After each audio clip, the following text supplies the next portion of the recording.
अब हमारे सामने ये क्वेश्चन आता है कि अगर पुलिस ऑफिसर जो है ये अकलेंस रिपोर्ट में ये लिखते हैं कि मैं इस केस में इन्वेस्टिगेशन नहीं करूंगा, that if the police officer refuses to do investigation, इस सिनेरियो में जो मैजिस्ट्रेट है वो क्या क्या कर सकते हैं, what all powers the magistrate has in these cases.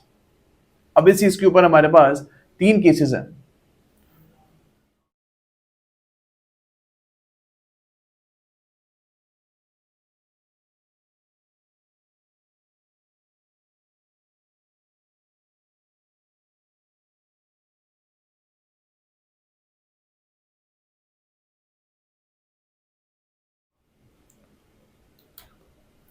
इन तीनों केसेस में ये बोला गया था that in this case the magistrate has 3 powers. पहली पावर तो ये है कि अगर पुलिस ऑफिसर जो है वो इन्वेस्टिगेशन करने से मना कर रहे हैं तो in this case the magistrate can still order investigation. हमने देखा है कि section number 156 clause 3 of CrPC and section number 175 clause 3 of BNSS जो है वहां पे इन्वेस्टिगेशन ऑर्डर करने के लिए मजिस्ट्रेट बोल सकते हैं। ओके, तो यहां पे अगर पुलिस ऑफिसर इन्वेस्टिगेशन करने से मना कर रहे हैं अकरेंस रिपोर्ट में, तो इस चीज के ऊपर जो हमारी मजिस्ट्रेट है वो इन्वेस्टिगेशन करने के लिए ऑर्डर कर सकते हैं।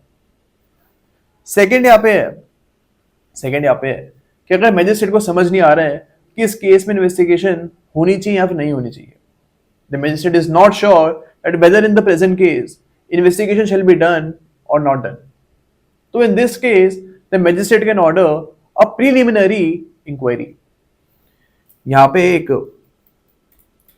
प्रीलिमिनरी इंक्वायरी जो है ये मैजिस्ट्रेट ऑर्डर कर सकते हैं एंड यहां पे जो इंक्वायरी है ये खुद कर सकते हैं या फिर एक सबऑर्डिनेट मैजिस्ट्रेट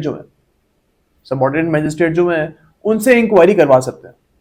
अब यहां पे हमको याद रखना है that the purpose of this inquiry is to actually ascertain whether investigation shall be done in this case or shall not be done in this case। तो इस इंक्वायरी का यही पर्पस है कि ये चीज हमको सर्टन हो जाए कि इस केस में इन्वेस्टिगेशन होनी चाहिए या फिर नहीं होनी चाहिए। थर्ड यहाँ पे ये पावर है कि जो मैजिस्ट्रेट हैं ये इन्फॉर्मेंट को बोल सकते हैं, ये जो विक्टिम है उनको बोल सकते हैं कि आप मेरे सामने कंप्लेंट फाइल करो। अगर पुलिस ऑफिसर यहाँ पे इन्वेस्टिगेशन करने से मना कर रहे हैं तो यहाँ पे विक्टिम को वो बोल सकते हैं कि आप मेरे सामने एक कंप्लेंट फाइल करो।